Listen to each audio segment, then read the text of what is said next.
এক পশুতে কতজন শরীক হতে পারবে? উত্তর হলো, একটা পশুতে একজন শরীক হবে যদি সে পশু হয় ছাগল, ভেড়া বা দুম্বা। আর যদি সেই পশু হয় গরু, মহিষ বা ওট, তাহলে সেক্ষেত্রে সর্বোচ্চ 7 জন শরীক হতে পারবে।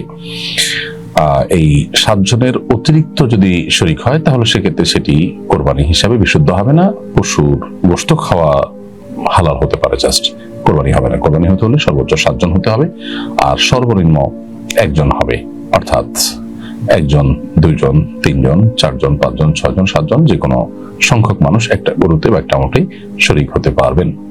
শরীকে কোরবানি দিলে সবাইকে কি সমান টাকা দিতে হবে? সামর্থ্যের ভিত্তিতে কেউ কম বেশি দিলে অসুবিধা হবে কিনা?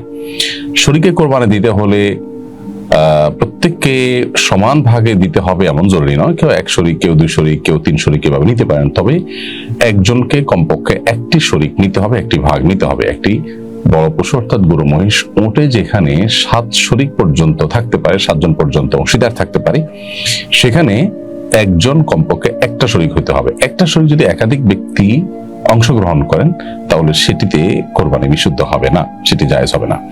কারণ ভগ্নাংশ দিয়ে কোরবানি দেওয়া চলবে না, পূর্ণাঙ্গ একটা অংশ থাকতে হবে। কারণ যদি টাকা কম থাকে তাহলে বাকিরা তাকে টাকা দিয়ে একটা অংশের মালিক করে দিবে, যেটা আমরা তোমাকে টাকা দিয়ে হেল্প করলাম, সহযোগিতা করলাম, দান করলাম, তুমি এটা দিয়ে কোরবানি করো। তাহলে সেক্ষেত্রে একজনের তরফ থেকেই কোরবানিটা হবে, যদিও টাকা কয়েকজন দিয়েছেন, কারণ তারা টাকা দিয়ে একজনকে মালিক বানিয়ে তার তরফ থেকে শরীক করেছেন। সো কোরবানি, শরীকানা কোরবানি জায়েজ হওয়ার জন্য এটা গুরুত্বপূর্ণ শর্ত যে শরীকদের সবাইকে পূর্ণাঙ্গ একটা শরীক কমপক্ষে এর ভাগ নিতে হবে। কেউ চাইলে 2, 3, 4, 5 যে কোনো সংখ্যক ভাগ তিনি নিতে পারেন, কিন্তু একটা ভাগ পূর্ণাঙ্গ হতে হবে। এক ভাগ এটাকে আবার ভাগ করে একাধিক ব্যক্তি নিতে পারবে না, তাহলে সেক্ষেত্রে কারোর কোরবানি কিন্তু সহি হবে না।